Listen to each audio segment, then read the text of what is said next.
Thank you, Chris, for being here. I want to introduce Chris Stifler from Colorado Fiscal Institute, who is going to talk to us about all these fun, complicated things in a way that we will understand. And if history repeats itself with humor, that will have us even laughing a little bit while we hear really, really terrible news. So I really appreciate you being here because I have a liberal arts brain and you explain things in ways that I understand. Oh, thanks for the positive introduction. Can you see my slides? We can. Okay, sweet. So let's go back in time to back in November. This is back when the governor put out the recommendation for the current budget that we're living in. That started July 1st. Back then, we got terrible news that said we were about $750 million short of even keeping up with inflation and caseload growth, basically keeping our government even. We were $750 million short. That was November 1st. And then we had an election year. Remember, we voted on a bunch of things, 14 different statewide ballot issues from hunting bobcats to some tax increases. But the one that really impacted the general fund was Prop 130. That was the one that had the state budget had to find 350 million for local law enforcement. So suddenly voters said, hey, state budget, you have to find 350 million on top of a $750 million shortfall. So when the legislative session started in January, we were already dealing with $1 billion shortfall. Okay. And they did all sorts of crazy couch cushions, crazy fixes, crazy maneuvers, one-time funds, one-time clawbacks. They delayed some of the new school finance formula that you mentioned earlier. They didn't grow the Medicaid provider rates as much as they had in the past. They cut a bunch of transportation funding. There's just a bunch of things that they really leaned down and whittled down a budget. And so they basically cut $1 billion of spending somehow in that budget. Then instantly overnight, when the federal government passed the OBBBA or whatever they're calling it, HR1, the big beautiful bill, we instantly went from $1 billion budget to another $1 billion hole. And so I want to explain how that is and how Colorado is basically uniquely, I don't know, screwed maybe, or uniquely in a bad position to weather the kind of the shift in spending that the big beautiful bill did, and how we're uniquely impacted by the revenue side of things. So just remind ourselves before we start talking about the revenue side of things, make the distinction between what we call AGI, adjusted gross income, and taxable income. This is when you're filing your income taxes and you're doing your TurboTax, and you whittle down your AGI into lower taxable income. So, I deduct I used to deduct my student loans and I deduct my mortgage interest and I deduct my donations to charity. And if I install a low flow shower head or whatever, I would maybe deduct that if there's a special tax treatment. But I basically take my AGI, if I make $100,000, after I do my deductions and exemptions, I whittle down my AGI into lower taxable income. And then taxable income is upon which you apply the tax rates, both the income tax rates to the federal government and the income tax rate we have to the state of Colorado. So someone on average who makes about 100,000 has maybe 70,000 in actual taxable income because of that stuff in the middle. What the tax code calls exemptions or deductions or itemized deductions. That stuff in the middle. Okay. Colorado is unique in that when you do your tax return, you start with federal taxable income. What that means is if the federal government changes that stuff in the middle, they change their exemptions, deductions, they increase, you can deduct your overtime, or you can deduct your tips, or you can deduct your auto loans if you buy an American car, or you deduct your depreciation if you build a factory. All that stuff in the big beautiful bill increase the amount of those deductions. And because we're one of few states that start with federal taxable income as our starting point for our tax base, it means we automatically import any tax changes that came at the federal level. And so basically what that means is the passage of the big beautiful bill in July increased a ton of those deductions and basically whittled down our taxable income to a smaller chunk. Okay, that's going to be a huge part of the story of why overnight the federal changed their tax code. and we had to automatically import those onto our 2025 tax, how much tax revenue we're going to raise. Okay, so hold that, and we'll get to that in a second, but that's some of the foundation you need to understand. We're uniquely in that position. We have what's called, the wonky term is rolling conformity, and we automatically use federal taxable income as our starting point. We're one of 2 states that do this, North Dakota being the other one. So just remind yourself, federal budget, I'm sorry, the state budget, it's like 3 big chunks. We get about 12.5 billion from the federal government. Normally I gloss over those dollars because they've been on autopilot, and now we're looking at big cuts from the federal funding as the big beautiful bill and the federal cuts shift costs of things to the state. But most of the time when we're talking about our state budget, we really focus on the general fund. The general fund is where all our taxes go. All our income taxes and our sales tax, some of the state sales tax goes to the general fund. And then the general fund, this is basically the state budget that our legislators can slice and dice each year. This is the first year in several decades. K-12 has normally been the biggest chunk of the general fund for years. Now it's the second biggest. The healthcare or Medicaid chunk has become the biggest chunk of our general fund this year. But basically, 29 cents of our tax dollar go to schools, 32 cents of our tax dollar goes to Medicaid. And then you got higher ed gets about a dime of our tax dollars. Human services and corrections round out the bulk of the state budget. But basically 2/3 of the budget is schools and it's Medicaid. Medicaid gets complicated because there was traditional Medicaid, which I show in this peach colored traditional Medicaid chunk, which is basically persons with disabilities, elderly populations, low-income kids, low-income pregnant individuals, low-income parents. But back about more than 10 years ago now, when Obamacare or the Affordable Care Act passed, we expanded Medicaid.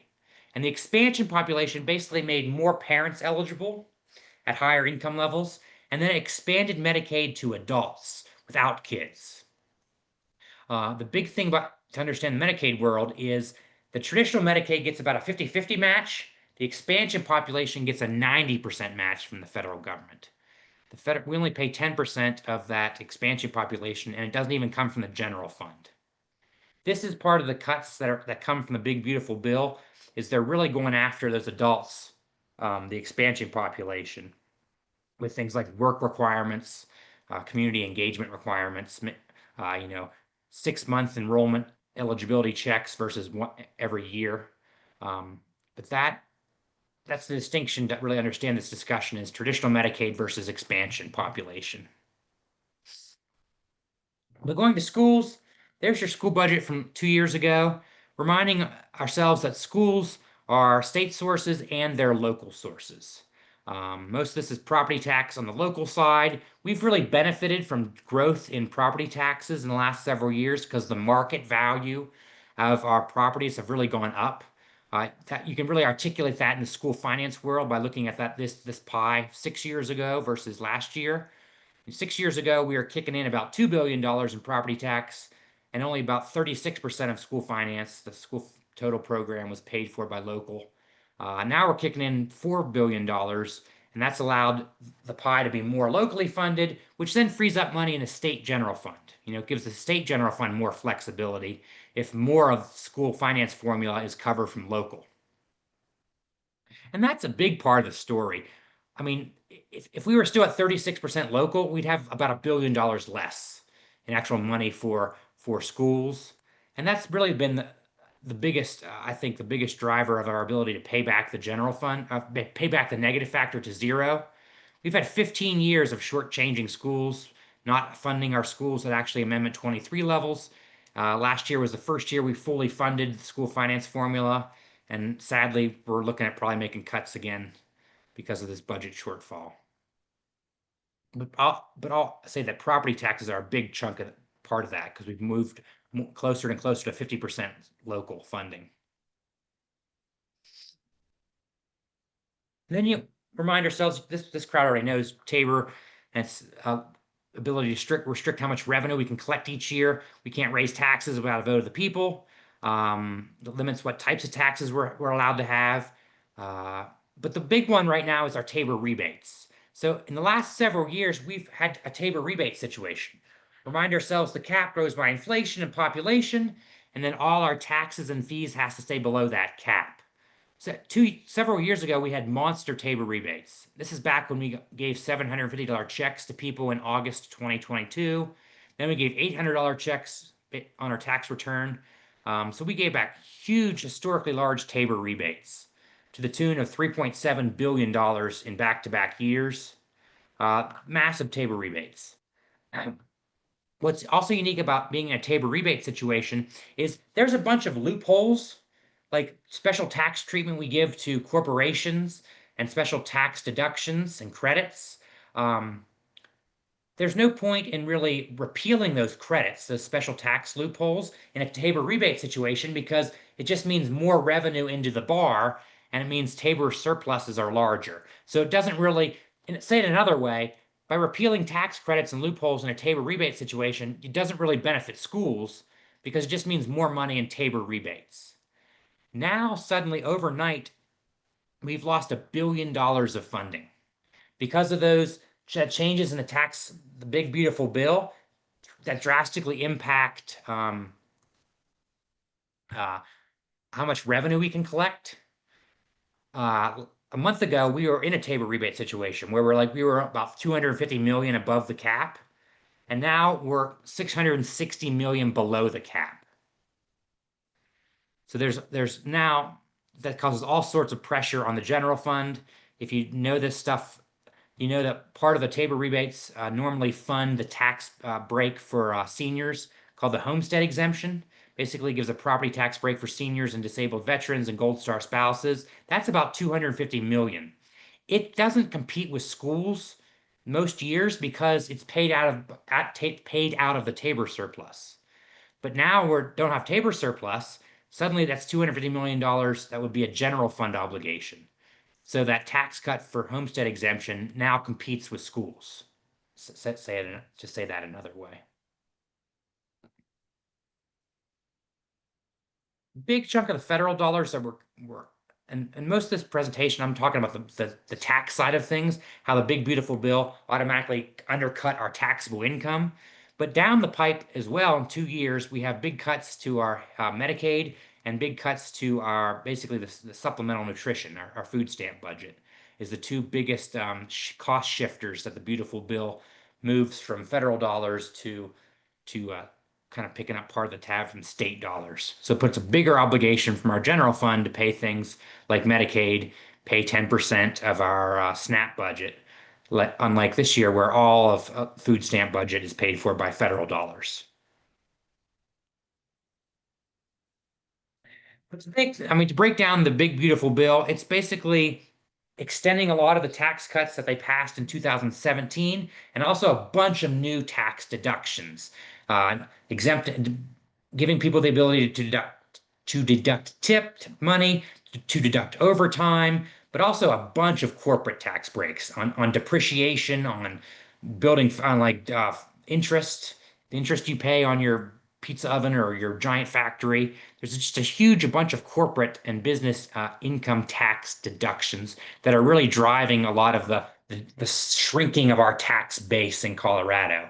And because, again, we're rolling conformity and we automatically use federal taxable income as our starting point, we automatically import those tax changes.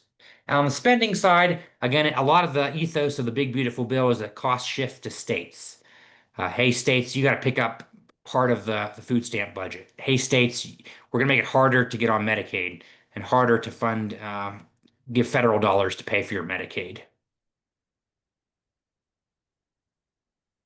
If you look at the distributional impacts of HR 1 or the Big Beautiful Bill's tax cuts, it's crazy. It gives 1,000 times on average the tax cut to the top as it does to the bottom 20%. Or in this data, it's basically $70,000 of cuts in taxes to the top 1%, and the bottom 20% in Colorado gets an average $70 of tax savings. So that is 1,000 times big. So big breaks to the upper income folks from all these tax cuts. But again, this is a huge impact, especially in year one, to our taxable base. And the timing really sucks. It really amplifies the timing because the federal big beautiful bill, it passed in July. We're already in the next fiscal year. But because it goes backward in time, because it impacts your taxable income in tax year 25. So basically, we closed the books on fiscal year 25 or 24, 25, and now we're in fiscal year 25, 26. But basically, we're going to lose a half year of revenue from tax year 25 from last year's budget that has to be imported on this year's budget. Or say that another way, in this fiscal year, we're taking 18 months of tax cuts. And what's crazy is we can't even change, like if we wanted to add back these deductions back to our base, we still can't do it until tax year 26. So they couldn't even legally, during the special session, they cannot touch tax year 25. The best they can do is touch tax year 26, and the Department of Revenue says you can't even do that because we don't have the computer technology to upgrade all those forms that quickly. So some of the timing really sucks because the federal budget automatically is cutting taxes in tax year 25, and the earliest we can kind of get stuff done is maybe tax year 27.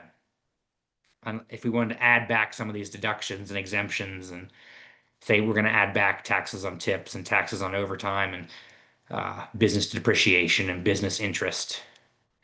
But basically, overnight, after a terrible budget of cutting $1 billion, overnight the big beautiful bill passes, and now we're dealing with a $1.2 billion revenue shortfall on top of that already $1 billion short budget. And so this is what they're going to fight about. But some of these, the add backs aren't even going to be related to the big beautiful bill. Some of the revenue raisers, again, because we're not in a Tabor rebate situation, they're going to try to go after a lot of corporate loopholes that they've been trying to close, but now can close because it's new revenue that actually would go into the general fund and give general fund more money. So these are things like these corporate loopholes of like these corporations that like sell stuff in Mexico and deduct some of the cost of that from their profits in the United States. It's going to be some of these like tax shelter moves that big C corps do. They want to go after the vendor credit. The vendor credit's a weird name for it. It's basically we give companies a little bit of our sales tax to help offset the cost of the accounting of collecting the sales tax. We could claw back some of that. There's some other like arcane business qualified business deductions and pass through business deductions and corporate income tax deductions and loopholes that are going to try to close. That's going to be one big fight in the special session is what big corporate loopholes can they close to backfill some of this revenue. One of the other things they could do is they could tap into our general fund reserve. The one bright spot in this whole thing is we do have a 15% general fund reserve. That's a lot bigger than we've ever had. Generally, we had like a 3% reserve for a long time. So at least we have a savings a rainy day fund basically. But I'll caveat that with saying that as part of those tricks they did to bridge the $1 billion shortfall, they took about 5% of our general fund reserve and gave it to Para, and they're investing that to make interest on their investments to help pay for that law enforcement state obligation. So basically, we have 5% of our general fund reserve already tied up, but at least there's a 10% of it that we could tap into. So I would imagine to avoid draconian cuts in this year's budget, they would tap in at least 5%, I would estimate, of the general fund reserve to bridge some of this revenue shortfall, and then try to go after a bunch of corporate loopholes to bridge maybe 500 million of the shortfall.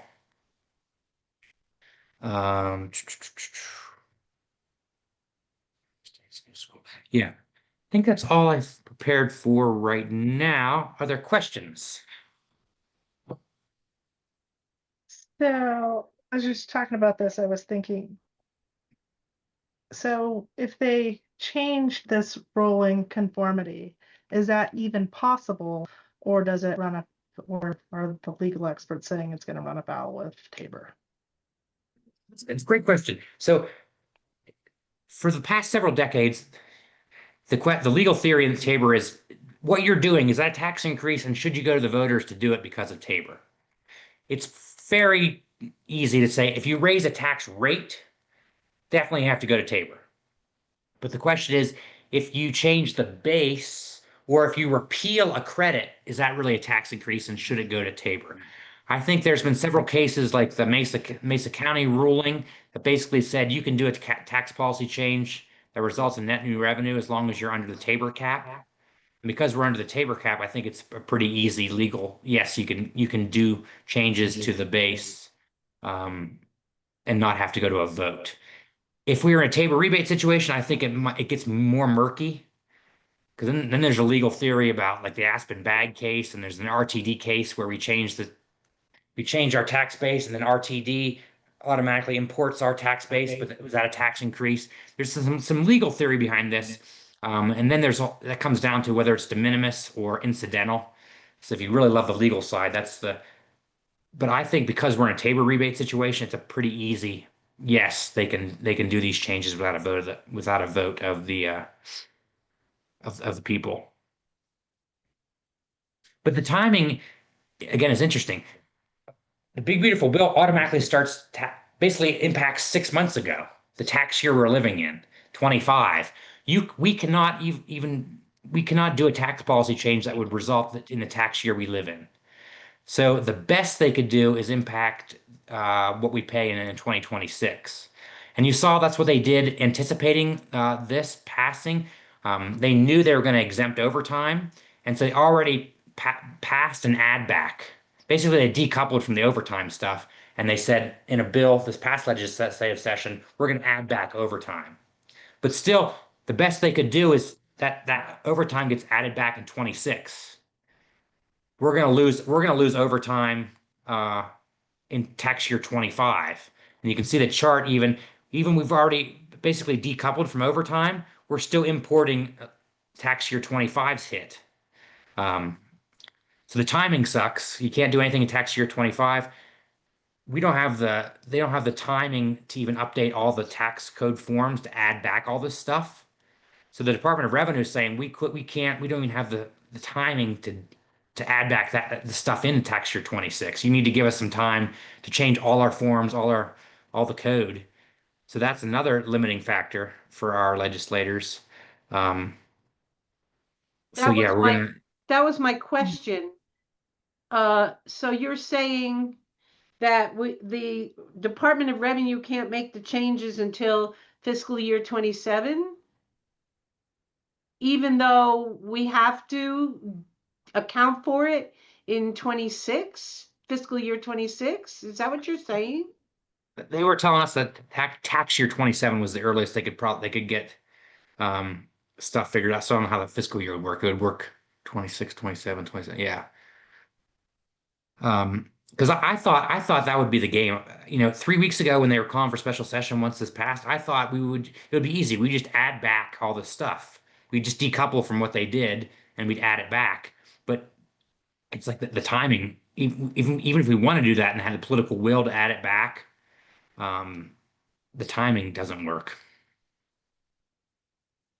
And so the best thing we can do, and so if what we're moving on is trying to get on the ballot in 26.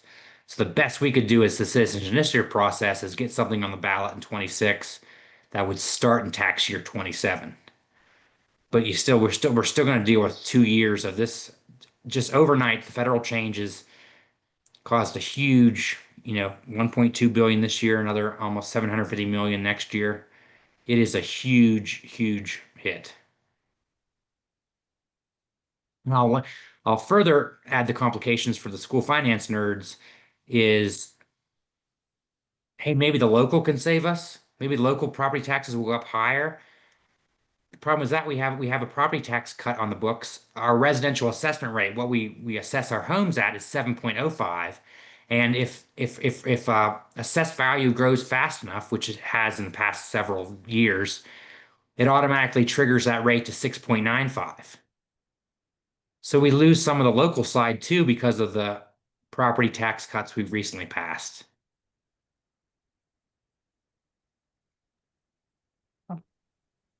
Any other questions?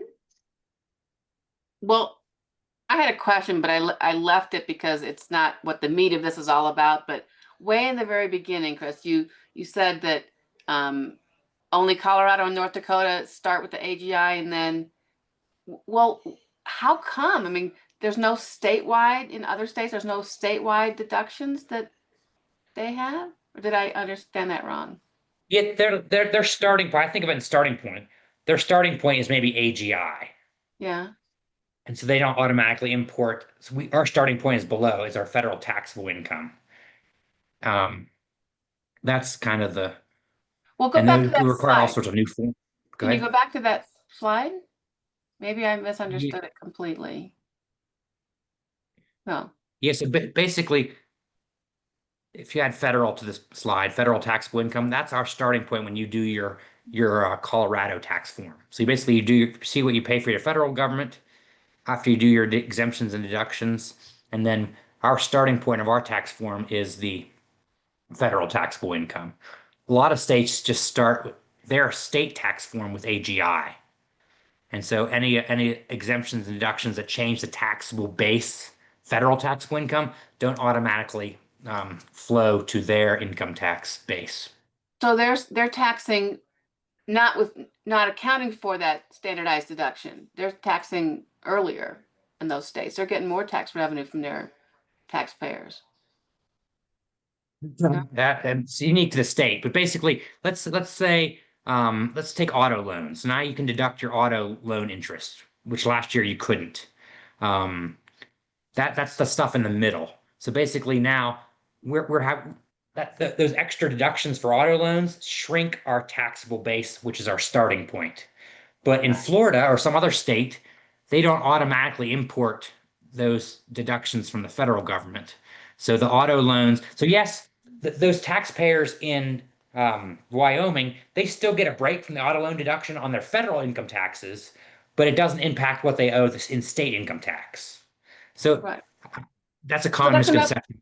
As we add back stuff, that's another argument when they try to reduce the income tax that Colorado has.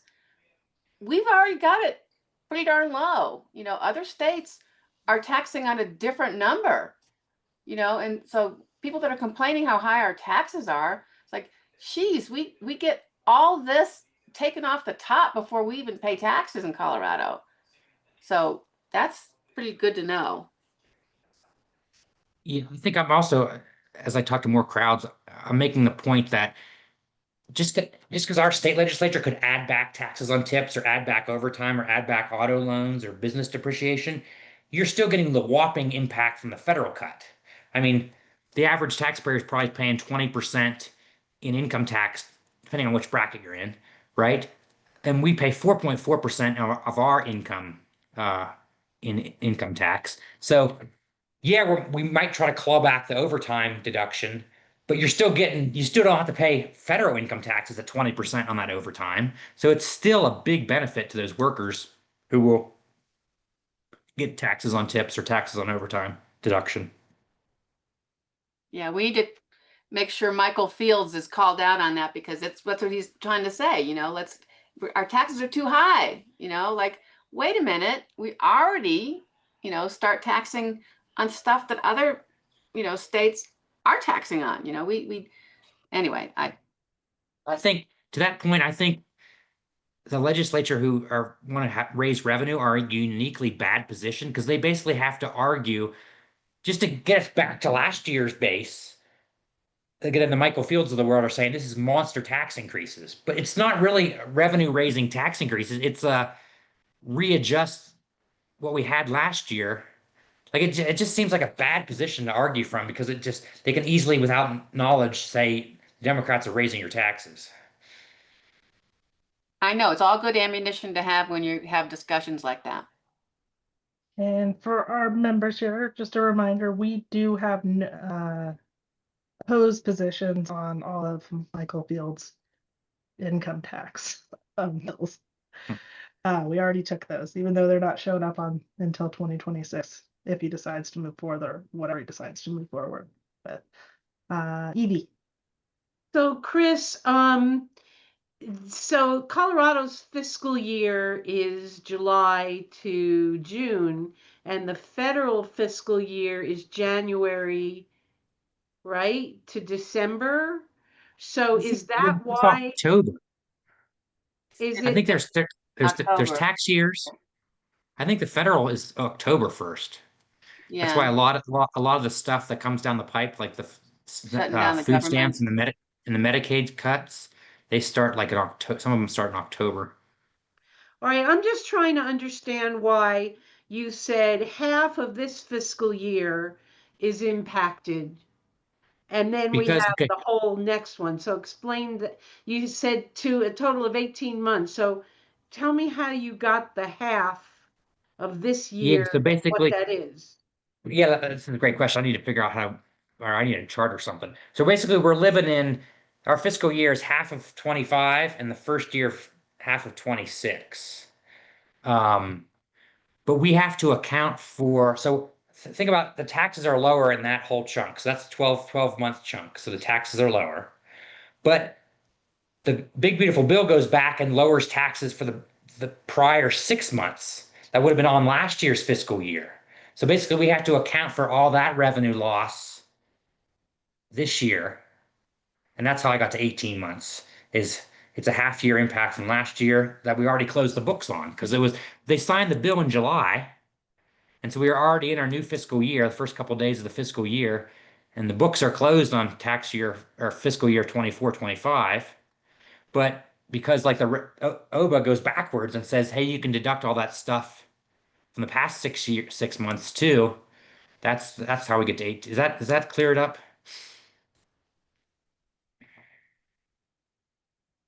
I'll add an extra layer to this too. The importance of like OSPB Ferrandino saying that basically we need to make cuts right now because we're already in 6 months. Like if we don't make cuts to January, you're basically paying for something for 6 months that we don't have revenue for. So I wonder if they don't want to make it's imperative that the timing that if we're going to make cuts, they need to make cuts now because otherwise they're paying a salary of someone who might get cut in January, but you're paying for half a year salary. So if you wait to January to make cuts, it's going to feel really hard because you basically have to make more cuts to compensate for the spending that we didn't want to do in the next 6 months. There's so much humor here. Oh wow. Do we have any other questions? And then I have one more. Nope. Think the big highlight I'm emphasizing, we've been saying this for years, and the math don't work. Budgeting to the Tabor cap, we can't keep up with the cost of Medicaid or schools, even to the Tabor cap. And this last session really articulated once all the federal COVID dollars went away, we had a $1 billion shortfall. And now we have another $1 billion shortfall. And again, just the math don't work. We need a lot of revenue raising. My question, and I think I know the answer, but just to kind of so you said we're 600 and project 660 million below the Tabor cap. So does that mean that means we're gonna compound the cuts because that's gonna be our new Tabor cap next year, right? Unless there's drastic changes to. Well, what's fortunate, so there used to be a downward ratchet in Tabor. If you look at this chart, it used to be the Tabor limit base. And basically, if we had a drop in revenue, that the cap started by last year's cap, and it did have that ratcheting down effect. But we changed that with referendum C. Okay. So the cap grows by next year's cap, so it doesn't have that downward ratchet, fortunately. Okay. Okay. I knew it had raised it up then, but I didn't know it had done it in continuity. Okay, so it's not going to ratchet it down. It's still going to be last year instead of this Fortunately, year. yeah. And so, but if the revenue's not there, the revenue's okay.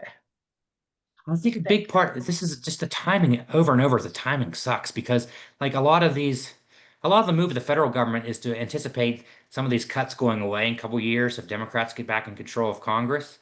So the move was, okay, you build a factory now and you get to depreciate all that cost in year one. Instead of like the depreciation that you normally depreciate the tax hit over 20 years of depreciation, I think this bill allows you to like jump start that in the first year. And that's really compounding the big revenue hit in the first couple years. And it's sadly, I think it's a sleight of hand because a lot of the tax deductions that are targeted at middle income, low income folks, they're only good through like tax year 28, so they're temporary. So the middle income tax credits and deductions are temporary, and the big ones for corporations and businesses are permanent.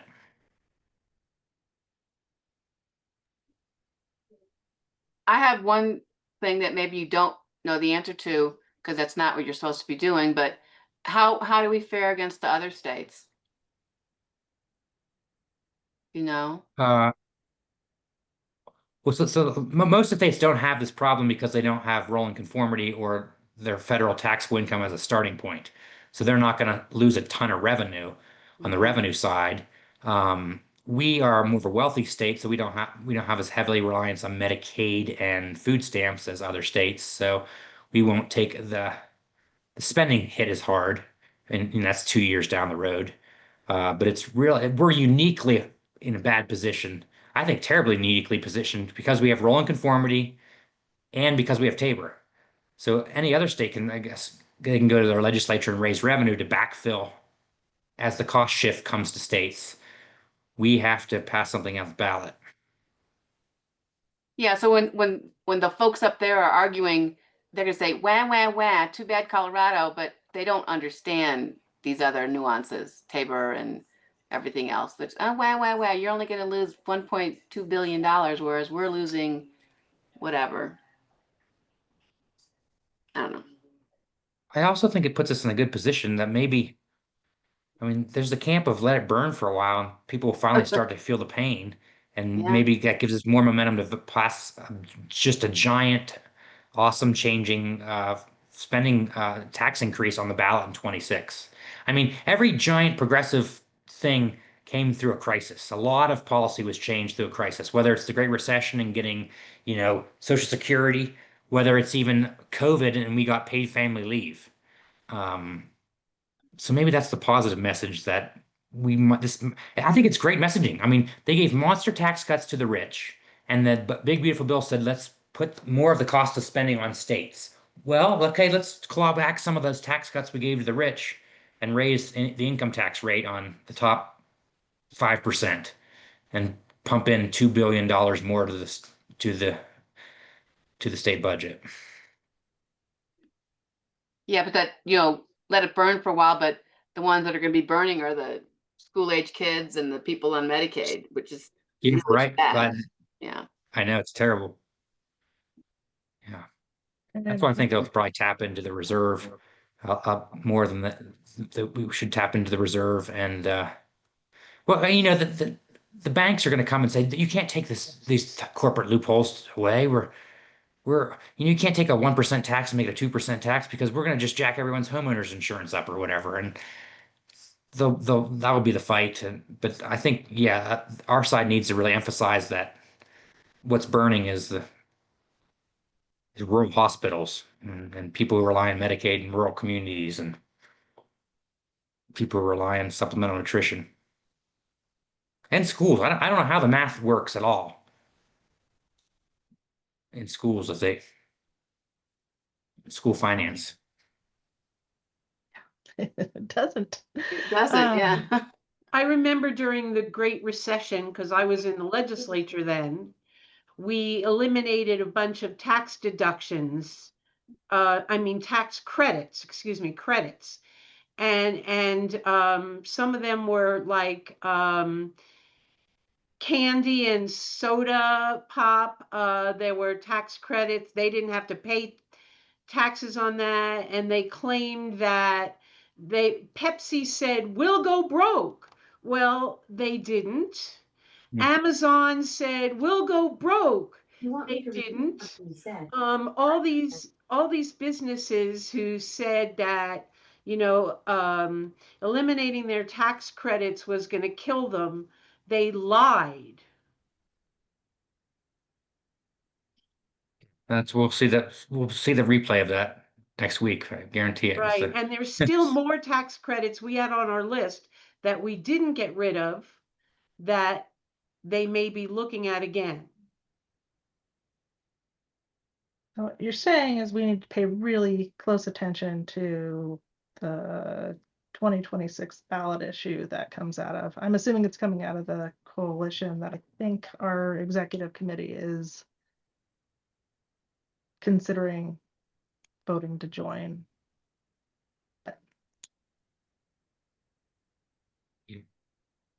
We could still, I Well, mean, I'm it's already probably not. on the Tabor Reform Coalition. Well, no, there's, anyway. Is there another one? Yeah, I think Lisa Lyle talked to Jamie about that one that we got the form we're gonna sign on to, but Oh, okay. she kicked it through exec instead of this committee, so.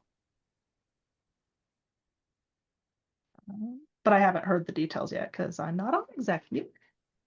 So hopefully you'll hear about it, Evie.